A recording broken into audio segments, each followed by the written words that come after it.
Hello and welcome to the Art of Abundance podcast. I'm so very happy you're here. I'm your host, Leisa Peterson, and today I am welcoming two very special guests. I have Deanna Lyons. Welcome, Deanna. Hi, Lisa. And Georgiana Kovell. Welcome, Georgiana. Hello, Lisa.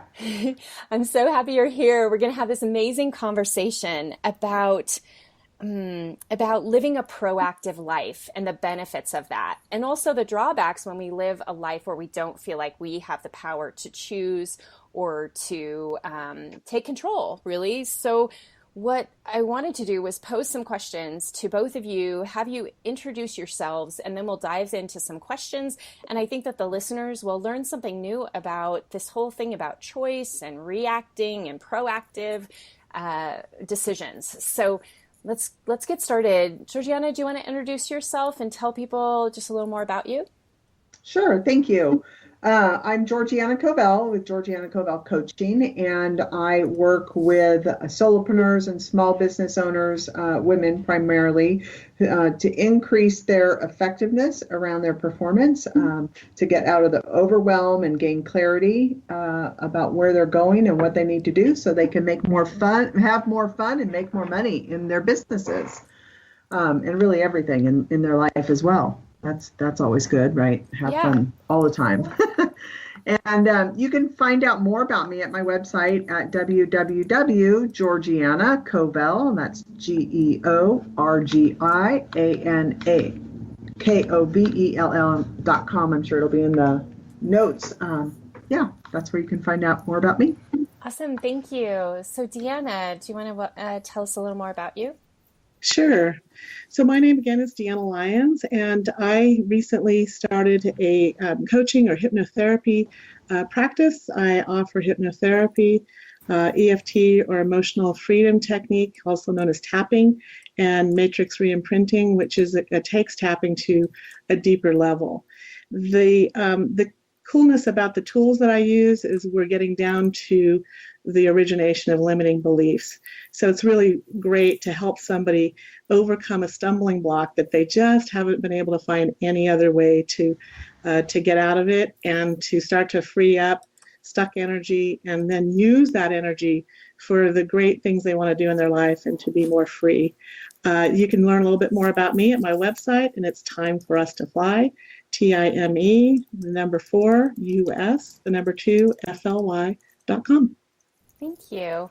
So I want to start out with a little bit about your own backstories with reaching this place in your life where you notice the power you have to choose the things that you're doing and where you're going to move forward. But before we get there, I would love it if you could explain a little bit about your history before you realized that you had that power, before you realized that you could make choices and proactively create your life, as opposed to feeling like you're sort of reacting to what's happening. And I'd love it, Deanna, if you could go first. Sure. Well, as I mentioned, I've been doing this now for about a year full time. And, prior to that, I was in a position where I was the director for conference and travel management for a national nonprofit association. So, the work was great and challenging. And what I want to say a little bit about it was that it got to the point where it was so stressful, but yet I felt like I had to stay. I didn't really have a choice or the ability to decide differently. Life conspired to to show me otherwise, because it just kept getting harder and harder and harder. The more I tried to make it work, the harder it got. And I wasn't hearing that until it almost, really affected my health. And thus, I came to make some different decisions and started studying hypnotherapy and EFT and these other things. Wow, that's very interesting. Thank you for sharing that. Georgiana? Well, first off, I've had my own business now for, I think, going on 5 years now. And I can say, coming from the corporate world, where I was as I mentioned earlier, it's got to be fun, right? And I was definitely not having fun working in the corporate world. It was draining. I don't know that my health had been impacted, but it certainly mentally had was draining on me. I was unhappy, maybe even a little bit depressed, that life just wasn't going. And I certainly felt like I had no choice in the matter, like it was like life was happening to me.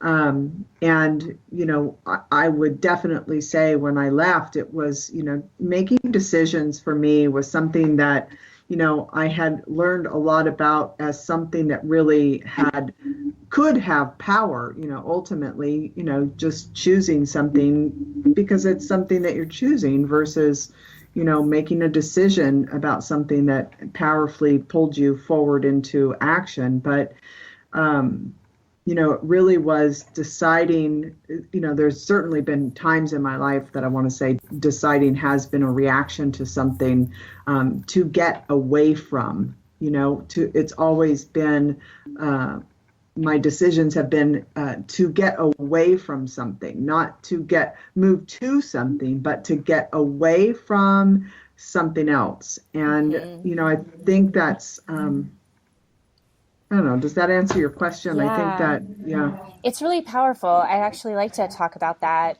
for a second because this idea just of shifts taking place in the way that you see things, is that kind of what you're talking about? Yeah, I think, yeah, absolutely. I think the shift becomes for me at least, making the decisions weren't something that I had power with. They were to get me away from something. I don't know how else to say it. They were definitely a reaction to something, but a reaction not to choose something that I'm going to be empowered in, but a decision to get me away from something. I think that's the best way I can say it. Yeah. There's that motivation from fear and motivation from, self-respect or self-love or self-appreciation, right, too, which I feel like you're leading into there. Yeah, well, I think that once the initial reaction happens and you take that step, that initial step into something, then you can immediately, and it can be all inside of and in service of self-love and, all of that.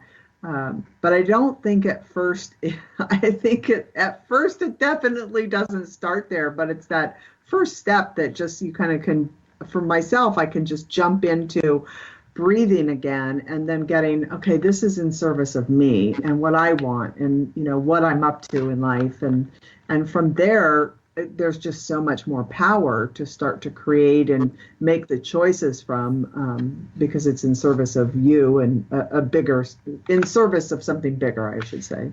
Yeah, we were all together at a retreat this past summer here in Sedona, and something's coming up just, I think, to play with or talk about and share with listeners. And each of us have had this long journey with self-realization and self-discovery. And yet we still find these opportunities to have new breakthroughs. And when we go through these breakthroughs, it's like oftentimes something that we had no idea was sort of, was stored inside of us, but then all of a sudden we see something totally different. And because of that shift in consciousness, all of a sudden we feel like we can go out and proactively, work with a situation that just moments before we wanted nothing to do with. And I'm curious if you could share some of your own experience, like one experience that stands out that comes to mind when I say that. Does that make sense? Deanna, you want to go? Sure. Well, for me, it really stands out because when we got together, one of the things that I think was common to all of us was that we wanted to step into our power.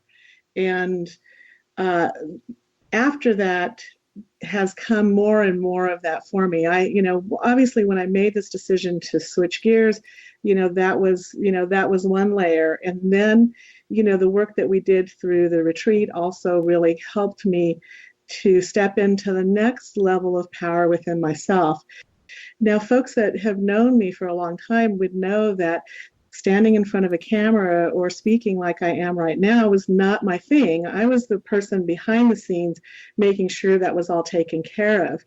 And now I'm recording videos and doing this podcast with you and, so much more. And I could not have seen that before. I had been told by, my hypnotherapy trainer, Donna Hamilton, that when I talk, people listen. And I did not see that in myself in any way, shape, or form. And yet, here we are. It's pretty exciting. It's so cool because I don't even think I totally knew that had happened for you. Mhm. So I have to get you on my podcast to understand the effects of the retreats that I put together. So that's really cool. I'm so excited for you. And Thank you. Georgiana, what do you think? Yeah, well, certainly, that retreat was one of the most powerful things that I've done after, 16, 20, 25 years in personal development. And certainly the last 16 of really deep inside of personal development. I had always struggled with, much like what Deanna says, just really owning my power.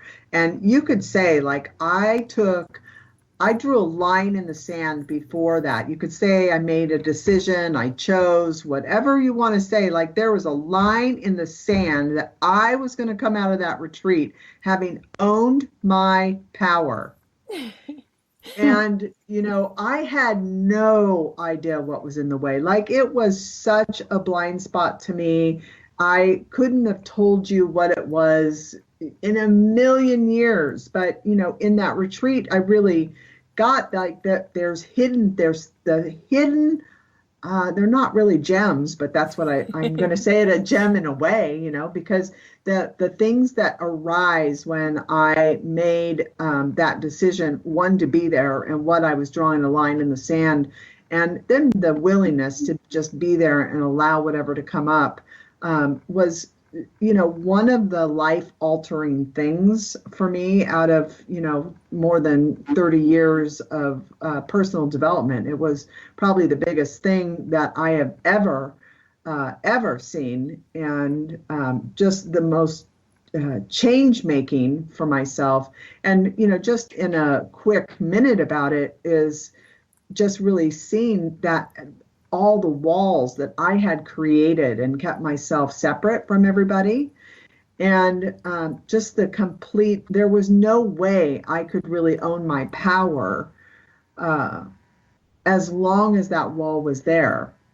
And so I don't know if this is making sense, but it's just I think the thing that I want people left with out of this conversation is that, with the work that we do, and you could say, since we're really talking about decisions here as a reaction or as a choice, really, to be able to choose the path that you're going down and without having to know what that path looks like. Wow. Yeah, Georgiana, that's like such a critical piece, because there comes a point when you take that leap, out of where the known, that's what, the fear kind of we butt up against, so we'll stay where we are because it's comfortable, even though it's uncomfortable. But then when you have that breakthrough and you make the leap, and part of the leap is not knowing exactly where you're going, but trusting yourself. The other little tiny piece that I want to say about that is this thing that we get to transmute. There's a lot of energy in staying stuck in fear. And when you finally stand in the fire and find whatever that is that's kind of holding you back, this power unleashes. And that's what this stepping into that I'm watching us go through. It's kind of fun to come back together and talk about it, because then all of that power that was stuck and holding you in place and in service to the fear is now yours to do fun, creative, cool things, and things that you dreamed about or didn't dream about, but now you do. Yeah. It's so powerful too, because obviously the enthusiasm that you shared, Georgiana, about coming into that retreat and having such strong conviction that something was going to happen for you, even if you didn't know what it was, that something was going to break through if you made the commitment to yourself. And I think, each of you did that when you were joining that that weekend, it was like everyone came, even if you didn't know. It was like, I'm here and I'm open and I'm ready for some transformation. And sure enough, everyone got what they had intended. There's just so much power, right? So you're choosing to live your life differently, and you're choosing to start wherever you can, which is, in your cases, you decided to come to the retreat and be a part of a program that I was putting together. What I'm curious about next is what happened to you after. I think it's very helpful for people listening to hear, well, what happens after that? Like, where do you go from there? And maybe we use what we're already talking about just for an example. What happened after you came home from the retreat? Deanna? Well, after I came home, the other thing that's really great about taking the time away to do a retreat like that is you sort of separate from everything and you come through that transformation. And it's not just for the weekend. It starts to carry forward this, the learnings and the energetic pattern that got shifted. Now I brought that forward into my day-to-day life. So, we covered a variety of things. We talked about our business. We talked about, my relationship with my husband and my daughter, and all of that has shifted and improved. And it's like given me this trajectory to keep working on it. Is everything perfect and we don't have any troubles? Well, that's not life. But yet everything's up leveled. When I up leveled, my business up leveled, and so did my relationship with my family. So I could probably go on for longer than we have, but hopefully that gives you a little bit of an idea. Oh, that is awesome. Thank you so much for sharing that. You're welcome. Georgiana? Gosh, well, like Deanna, I could go on forever, but I think just the biggest thing to say about it is, being able to be responsible for who I am and the difference that I'm here to make on the planet. So, I could own that. Like, it was always something that was in the back of my mind, but coming from and working, like getting up in the morning and going to work with a knowing of your power to be able to go out and make the kind of difference that you're out to make on the planet, that's a beautiful thing. And if I could get up every morning, well, now I can, right? But it was something I didn't know that I didn't, before. It was just like, and that's really been the biggest shift, is that I have a choice in where I'm going that I never had before. Right. Yeah. It's like, say, you're in the driver's seat, and that's how I feel too. Again, it's back to, making the decisions and choosing what feels good to you and what feels right. And it's so good to hear you, speak it in the way that you do, Georgiana. I'm loving it, because it's not that you didn't have it before, we had just met over the course of that weekend, and, that was all there. And yet this conviction that's in your voice today is like just rocking the world. It's exciting to hear. It's so true. Yeah, it's been amazing. I mean, being an international coach has been such a blessing, to be able to work with different people around the world. But, the world got a lot bigger. Absolutely. Mine too. Mine's not quite as big as yours yet, but I'm right nipping on your heels. This is so great. Well, before we wrap it up, just a quick question to both of you is what do you suggest to people who are listening? Like, if they're resonating with our conversation, what might be the first thing that they can do in their own life if they're realizing that they don't feel empowered to make the choices that we're talking about? What would you suggest to someone? Deanna? Mm-hmm. Well, one of the reasons that I really love EFT and tapping is it starts where you are. So the setup statement of, even though I'm really unhappy with where I am, I deeply and completely love and accept myself. The beauty of just that statement, in that it starts where you are and you can accept yourself. And some people have a little bit of a hard time saying, and I deeply and completely love and accept myself. You can say, I'm okay. And, but you get to have both. And then from that, you can start to, work through those blocks. That's wonderful. Thank you. Georgiana? Yeah, I'm more of a bull in the china closet as opposed to that. I have this card that I got, and this really kind of says it all for me and how I operate. And really, I encourage everybody to some degree to be this. And it says, she let go, forging a hole through the air as she screamed past her limitations. And I just love that because it really speaks to, just getting into action and taking one step at a time, moving towards what it is that you want without concern for failure. Because failure only happens when there's a failure to perform, and performance being actions, it's one step at a time. And so, you don't know what the future holds, but one thing that I am certain about is everything always works out. This is so fun. Well, it's so fun, isn't it? Because we all bring our own magic and our own gifts to the work that we do. And I love, the different experiences that we've talked about today, because we're doing that in the coaching practices that we're building. I mean, that's, I think, why we're coaches, is it gets to reflect who we are and the experiences we've had in the past. And we use those to help our clients. And this conversation has been a reflection of our own journeys, as well as probably how we help people do what we do in the world. So thank you both so very much for being here. I really appreciate that conversation. It's been super fun. You're welcome. Thank you. Thank you, Lisa. I know I wouldn't be here if it weren't for you. So thank you. Oh, thank you.